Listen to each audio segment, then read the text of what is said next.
జై శ్రీమన్నారాయణ. ఏడుకొండల వెంకటరమణ గోవింద గోవింద. నేను గోవిందమాల కృష్ణామణి జ్ఞాన గోపాల్, గోవిందమాల దీక్షాపీఠం, కర్మన్ ఘాట్, హైదరాబాద్ నుండి. ఈరోజు భగవద్గీత అని అసలు ఏంటి భగవద్గీతలో ఉంది, మనని మనం ఎలా మార్చుకోవాలి, మనకి శ్రీకృష్ణ పరమాత్మ అంటే భగవద్గీత ఏం చెప్పింది అనే దాని గురించి మనం ఈ రోజున క్లుప్తంగా అంటే చాలా బ్రీఫ్గా ఉన్నతంత సారాంశం ఒక దగ్గర తీసుకొచ్చి చెప్పాలనుకుంటున్నాను. ఇప్పుడు నిన్ను నీవు మార్చుకో, ప్రపంచాన్ని మారాలని ఎదురు చూడకు, సంబంధం మారాలని ఎదురు చూడకు, సమయం మారాలని ఎదురు చూడకు. నీ ఆలోచన మారితే నీ దారి మారుతుంది, నీ దారి మారితే నీ జీవితం మారుతుంది. మనిషి ఇల్లు మార్చుకుంటాడు, చుట్టూ ఉన్న వారిని మారుస్తాడు, స్నేహితులన్నీ మారుస్తాడు, పన్నులన్నీ మార్చుకుంటాడు, కానీ తన మనస్సుని మార్చుకోడు. అందుకే ఎక్కడికి వెళ్ళినా అదే దుఃఖం అతన్ని వెంటాడుతూ ఉంటుంది. లోపల మార్పు వచ్చినప్పుడే బయట శాంతి కనిపిస్తుంది. ఒకటే గుర్తుపెట్టుకోండి, జీవితం చాలా చిన్నది కానీ అర్థవంతంగా గడపవచ్చు. ప్రతిరోజు నువ్వు చివరి రోజులా కాక పవిత్రమైన అవకాశంలా చూడండి. ఎవరినైనా క్షమించండి, ఎవరినైనా ఓదార్చండి, ఎవరికైనా సహాయం చేయండి. మీ మనస్సుని కొంచెం శాంతపరచండి, మీ మాటలన్నీ కొంచెం మధురంగా మార్చుకోండి, మీ ఆలోచనలను కొంచెం పవిత్రంగా మార్చుకోండి. ఇదే గీత చదివిన ఫలితం. ఇదే ఈ రోజును మనకి ఈ జ్ఞాన ప్రవాహం మీ హృదయాన్ని తాకి ఉంటే ఇది ఒక వీడియో కాకుండా ఇది మీ జీవితంలో ఒక చిన్న మార్పు కారణం కావాలి. ఈ రోజు నుంచి మీరు తీసుకునే ప్రతి నిర్ణయంలో, మాట్లాడే ప్రతి మాటలో, చేసే ప్రతి పనిలో ఈ గీతా సారాంశము మీకు కనిపించాలి. మనము జీవితంలో నిజమైన విజయము బయట ప్రపంచాన్ని గెలవడంలో లేదు, తన మనస్సుని గెలవడంలో ఉంది. నిజమైన సంపద బ్యాంకులో లేదు, మనసు శాంతిలో ఉంది. నిజమైన గౌరవము ఇతరులు ఇచ్చేది కాదు, మన మనస్సాక్షి మనకిచ్చేది. నిజమైన భక్తి భయం వల్ల కాదు, ప్రేమ వల్ల పుడుతుంది. ఈ గీతా జ్ఞానము మీ హృదయంలో ఒక దీపంలో వెలగాలి. మీ చీకటి రోజుల్లో మీకు దారి చూపాలి, మీ బాధల మధ్యలో మీకు ధైర్యం ఇవ్వాలి, మీ సందేహాల మీద మీకు స్పష్టత ఇవ్వాలి, మీ అశాంతి మధ్య మీకు శాంతి ఇవ్వాలి. మీరు ఈరోజు వినింది కేవలం ఒక సందేశం కాదు, జీవితాన్ని మెల్లగా మార్చగలిగే ఒక దివ్య సరళం. ఈ జ్ఞానాన్ని మీలో దాచుకోండి, మీ కుటుంబంతో పంచుకోండి, మీ పిల్లలకు చెప్పండి, మీ మనస్సునికి మళ్ళీ మళ్ళీ వినిపించండి. ఎందుకంటే గీత అనేది చదివి మూసివేసే గ్రంథం కాదు, ప్రతిరోజు జీవించాల్సిన మార్గం. మీ హృదయంలో శ్రీకృష్ణుడి కరుణ ఎల్లప్పుడూ ఉంటుంది. మీ ఇంట్లో శాంతి ధర్మం నిలుస్తుంది. ఈరోజు మీరు అనుకున్నది రేపు మీది కాకపోవచ్చు, ఈరోజు నీతో ఉన్నవారు రేపు నీతో ఉండకపోవచ్చు, ఈరోజు నీకు ఉన్న శరీరం కూడా ఒకరోజు నీతో ఉండదు. ఇది వినడానికి కఠినంగా ఉన్నప్పటికీ ఇదే విముక్తికి మొదటి తలుపు. మనిషి ఎక్కువగా బాధపడేది కోల్పోతాననే భయంతోనే. కానీ నిజంగా మనం ఏం కోల్పోతాము? పుట్టినప్పుడు ఖాళీ చేతులతో వచ్చాము, వెళుతున్నప్పుడు ఖాళీ చేతులతోనే వెళ్తాము. మధ్యలో మనం ఇది నాది అని పట్టుకొని కూర్చున్నది వాస్తవానికి కొంతకాలానికి ఉండడానికి వచ్చిన మాత్రమే. ఈ సత్యాన్ని అర్థం చేసుకున్నవాడు లోపల తేలిక పడతాడు. అతను బంధాల్లో ఉంటాడు కానీ బంధనాల్లో ఉండడు. అతను సంపాదిస్తాడు కానీ సంపాదనకి బానిస అవ్వడు. అతను ప్రేమిస్తాడు కానీ స్వాధీనతతో కాదు, స్వచ్ఛతతో ప్రేమిస్తాడు. గీత మనకి చెప్పిన మరో గొప్ప సత్యం ఏంటంటే ఆత్మకి చావు లేదు, మరణం అనేది ముగింపు కాదు, మార్పు. మనిషి పాత బట్టలు విప్పి కొత్త బట్టలు వేసుకున్నట్టు ఆత్మ పాత శరీరాన్ని విడిచి కొత్త శరీరాన్ని స్వీకరిస్తుంది. ఇది ప్రకృతి నియమం. కాబట్టి మరణం గురించి భయపడే ముందు జీవితం ఎలా గడుపుతున్నామో ఆలోచించాలి. చాలామంది ఇలా అనుకుంటారు, నేను బతికే ఉన్నాను అంటే చాలు, అంటే బతికుంటే చాలు. కానీ గీత చెబుతుంది, బతకడం సరిపోదు, ధర్మంతో బ్రతకాలి. ధర్మం అంటే కేవలం పూజలు కాదు. ధర్మం అంటే నీ బాధ్యతను నిజాయితీగా నిర్వర్తించటము. ధర్మం అంటే నిన్ను నమ్మిన వారిని మోసం చేయకపోవడం. ధర్మం అంటే నీకు సాధ్యమైనంత వరకు ఎవరికి అన్యాయం చేయకపోవడం. ధర్మం అంటే బలహీనుని చూసి గర్వపడకుండా సహాయం చేయాలని మనస్సు కలిగి ఉండడం. శ్రీకృష్ణుడు మనిషికి ఒక గొప్ప ఉపదేశం ఇస్తాడు. నీకు కర్మ చేయమీదే హక్కుంది, ఫలితం నీ ఆధీనంలో లేదు. ఇది చాలా లోతైన సత్యం. మనిషి బాధల్లో చాలా భాగం కర్మ వల్ల కాదు, ఫలాపేక్ష వల్ల. అతను పనిచేసే ముందు ఫలితం గురించి ఆలోచిస్తాడు. మాట్లాడే ముందు ఎదుటి వారు ఎలా స్పందిస్తాడో ఆలోచిస్తాడు. సహాయం చేసే ముందు ఎదుటి వారు గుర్తు పెట్టుకుంటాడో లేదో ఆలోచిస్తాడు. ప్రేమించే ముందు ఎదుటి వారు తిరిగి ప్రేమిస్తాడో లేదో ఆలోచిస్తాడు. ఇలా ప్రతి పనిలో ఫలితం కోసం ఎదురు చూస్తూ తన మనస్సుకు తానే శిక్ష వేసుకుంటాడు. గీత చెబుతుంది, నీ పని ధర్మంగా చెయ్యి, మిగతావన్నీ కాలానికి దైవానికి వదిలేయి. నువ్వు విత్తనం నాటు, మొక్క ఎప్పుడు వస్తుందో ప్రకృతి చూసుకుంటుంది. నువ్వు నీ మంచిని చెయ్యి, దాని ఫలితం ఎప్పుడు వస్తుందో కర్మ చూసుకుంటుంది. కర్మ గురించి గీత చెప్పే సత్యం చాలా గొప్పది. కర్మ అనేది శబ్దం చేయదు, కానీ తప్పకుండా పనిచేస్తుంది. నువ్వు చేసే ప్రతి మంచి పని, ప్రతి చెడు పని, ప్రతి మాట, ప్రతి ఆలోచన కూడా ఒక విత్తనం.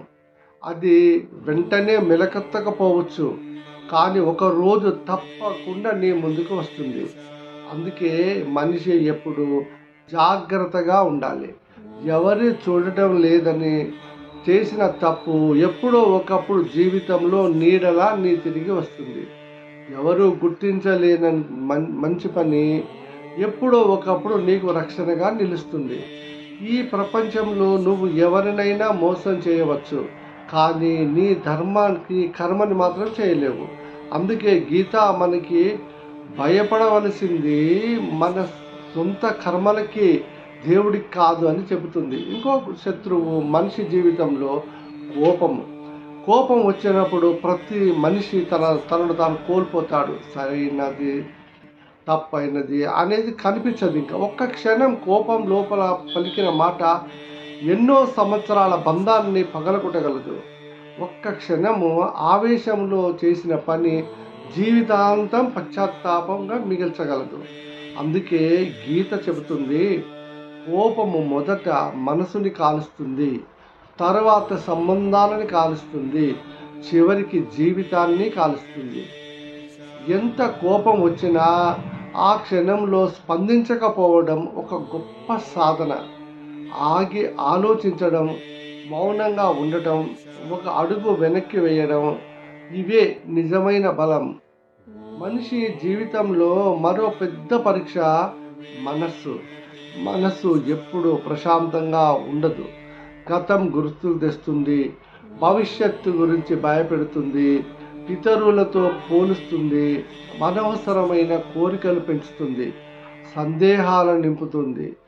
అందుకే గీత చెబుతుంది, మనస్సుని ఒక్కొక్కసారి మిత్రుడు కూడా అవుతుంది, శత్రువు కూడా అవుతుంది.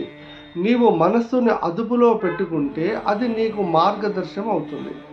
నీవు దాని వెంట నడిస్తే అది నిన్ను గందరగోళంలోకి నడుపుతుంది. అందుకే ధ్యానం, మౌనం, సత్సంగం, మంచి ఆలోచనలు, మంచి పఠనం, ఇవన్నీ కూడా మనసుకి ఆహారం. మనసు ఎప్పుడూ ఎక్కడికో పరుగులు తీస్తుంటే శాంతి ఎలా దొరుకుతుంది? నీరు అలజడిగా ఉంటే అందులో ప్రతిబింబం కనిపించదు. అలాగే మనస్సు కలతగా ఉంటే సత్యం కనిపించదు. మనస్సు నిశ్చలమైతేనే లోపల ఉన్న దైవత్వం మనం అనుభవించగలం. శ్రీకృష్ణుడు చెబుతున్న మరొక గొప్ప మనిషి ఎప్పుడు ఎక్కువగా బాధపడేది మోహం వల్లే. నాది, నా వాళ్ళు, నా సంపాదన, నా పేరు, నా గౌరవము, ఈ నా అనే భావనే అతన్ని బంధిస్తుంటుంది. అదే తర్వాత భయంగా మారుతుంది. ఆ భయం తర్వాత దుఃఖంగా మారుతుంది. మోహం లేకుండా ప్రేమించడం నేర్చుకున్న వాడే నిజంగా స్వేచ్ఛంగా జీవిస్తాడు. ఎవరినైనా ప్రేమించు, కానీ వారిని సొంతంగా భావించి బంధించద్దు. సంబంధాలని గౌరవించు, కానీ వాటిపై ఆధారపడి కొంతకంటే ఈ ప్రపంచంలో ఎవరు శాశ్వతంగా ఎవరి వారు కాదు. మనమంతా కొంతకాలం కలిసి నడిచే ప్రయాణికులమే. గీత చెబుతుంది, మనిషి బయట అందాన్ని చూసి ఆకర్షిత అవుతాడు, కానీ నిజానికి నిలిచేది స్వభావం. మాటలు కొంతసేపు ఆకట్టుకుంటాయి, కానీ ప్రవర్తన నిజమైన వ్యక్తిత్వాన్ని చూపిస్తుంది. అందుకే నీ ముఖం అందంగా ఉండడం కంటే మీ మనసు అందంగా ఉండటం ముఖ్యం. మనిషి జీవితంలో అనేక సమస్యలు వస్తాయి, కానీ చాలా సమస్యలు బయట పరిస్థితుల వల్ల కాదు, మన ఆలోచన వల్లనే అట్లాంటి సమస్యలు వస్తాయి. ఇతరులు ఏం చేస్తున్నారు, ఎవరు ఏమన్నారని మనసులో పెట్టుకోవడం, ఇతరులతో పోల్చుకోవడం, వీటి వల్లే మనకి మనసు అశాంతి చెందుతుంది. గీత ఒక అద్భుతమైన జీవన రహస్యం చెబుతుంది. నీవు నీ దారిలో నడువు, ఇతరులను గమనించటం తగ్గించు, నీ లోపాలను సరిదిద్దుకోవడం ప్రయత్నించు. అప్పుడు జీవితం చాలా తేలికగా మారుతుంది. మనిషి దుఃఖానికి మరో కారణం అతిగా ఆశలు. అందరినీ ఎక్కువగా ఆశించటం, ప్రతి సంబంధం నుండి ఏదో ఒక నిర్దిష్టమైన ప్రవర్తన ఆశించటం, ప్రతి పనికి వెంటనే ఫలితం కోసం ఆశించటం, ఇవే మనస్సును అలసటకి గురి చేస్తాయి. ఆశలు తగ్గిన చోటే శాంతి మొదలవుతుంది. ఇది నిరాశగా బ్రతకమని కాదు దాని ఉద్దేశం, ఆశీర్వాదంగా బ్రతకమని. ఎదురు చూడకుండా ప్రేమించు, ప్రతిఫలం ఆశించకుండా సహాయం చేయి, నీ పనిను నిబద్ధతతో చెయ్యి. జరిగేది కాలానికి, అదే గీత మార్గం. గీత చెబుతుంది, నీవు నీతోని నువ్వు ఓడిపోకపోతే ఈ ప్రపంచంలో ఎవరు నిన్ను ఓడించలేరు. మనిషి బయట శత్రువులు అంతగా నాశనం చేయరు, లోపల ఉన్న భయం, సందేహం, అలసట, ఆత్మన్యూనత, నిస్పృహ, ఇవే అతన్ని ఎక్కువగా కూలదోస్తాయి. అందుకే నీకు నీపై నమ్మకం ఉండాలి. నీకు పడిపోవచ్చు, కానీ లేవగలవు. నీవు ఓడిపోవచ్చు, కానీ మళ్ళీ ప్రయత్నించి గెలవగలవు. నీవు ఆలస్యంగా ప్రారంభించవచ్చు, కానీ సరైన దారిలో నడవగలవు. దేవుడు నీకిచ్చిన శక్తిని తక్కువ అంచనా వేయకు. జీవితంలో కష్టం వచ్చినప్పుడు చాలామంది ఇలా అంటారు, దేవుడు నన్నే ఎందుకు పరీక్షిస్తున్నాడు? కానీ గీత ఏం చెప్తుందంటే, కష్టం అనేది శాపం కాదు, సిద్ధం చేయడానికి వచ్చిన ఒక శిక్షణ. సముద్రంలో పడవ నడపని వాడికి అలల బలం తెలియదు. విపత్తులు చూడని వాడికి తనలోని ధైర్యం తెలియదు. బాధలను ఎదుర్కోని వాడికి ఆత్మబలం తెలియదు. అందుకే కష్టాల నుంచి పారిపోవద్దు, వాటిని ఎదుర్కోవాలి. నీ లోపల ఎంత బలం ఉందో నీవే ఆశ్చర్యపోతావు. కృష్ణుడు ఎప్పుడు కష్టాలు రావని చెప్పలేదు, వాటిని కూలిపోకుండా నిలబడమని చెప్పాడు. గీతలో చాలా గొప్ప విషయం మాటల గురించి కూడా ఉంది. మాటలు బాణాలు లాంటివి, ఒక్కసారి నోటి నుంచి బయటికి వచ్చాక తిరిగి తీసుకోలేము. అందుకే తీయగా, సత్యంగా, అవసరమైనప్పుడు మాత్రమే మాట్లాడడం ఒక గొప్ప తపస్సు. మనిషి జీవితంలో ఎక్కువ సంబంధాలు మాటల వల్లనే నిలుస్తాయి, అదే మాటల వల్లనే పాడవుతాయి. నీవు పలికే ప్రతి పలుకు మాట ముందు ఆలోచించు. అది ఎదుటివారి గుండెని గాయపరుస్తుందా, లేక ఓదారుస్తుందా అని క్షణిక కోపం వస్తుందా, కానీ జ్ఞానం వల్ల వస్తుందా? ఇది ఆలోచించి అలవాటు పెంచుకుంటే జీవితం మారిపోతుంది. గీత మరో గొప్ప రహస్యం చెప్పింది. ఈ లోకంలో నీకు నిజంగా తోడుగా ఉండేది ఎవరో తెలుసా? అది నీ సంపాదన కాదు, నీ పేరు కాదు, నీ చుట్టూ ఉన్న జన సమూహం కాదు, నీ మంచి కర్మలు. నీకు కష్టం వచ్చినప్పుడు నీ పుణ్యమే నిన్ను కాపాడుతుంది. నీకు చీకటి వచ్చినప్పుడు నీ భక్తియే నీకు వెలుగవుతుంది. అందరూ నీకు దూరమైనప్పుడు నీ నిజాయితీయే నీకు బలమవుతుంది. అందుకే గీత చెప్తుంది, మంచి చేయడం ఎప్పుడు ఆపకండి. ఎవరూ గుర్తించకపోయినా దైవం మనల్ని ఎప్పుడూ గమనిస్తూనే ఉంటుంది. శ్రీకృష్ణుడు భక్తికి ఇచ్చిన ప్రాధాన్యత కూడా ఎంతో గొప్పది. భక్తి అంటే భయం కాదు, భక్తి అంటే బంధం, నమ్మకం, శరణాగతి, మనసులోని భారాన్ని దైవం ముందు ఉంచగలగటం. నీవు అన్నిని నియంత్రించలేవు, కానీ నువ్వు విశ్వసించగలవు. అదే భక్తి యొక్క అసలన్న బలం. ఒక చిన్న పిల్లవాడిని గాలిలోకి ఎగరేస్తే అతను నవ్వుతాడు, ఎందుకంటే తనని పట్టుకొని చేతులున్నాయి.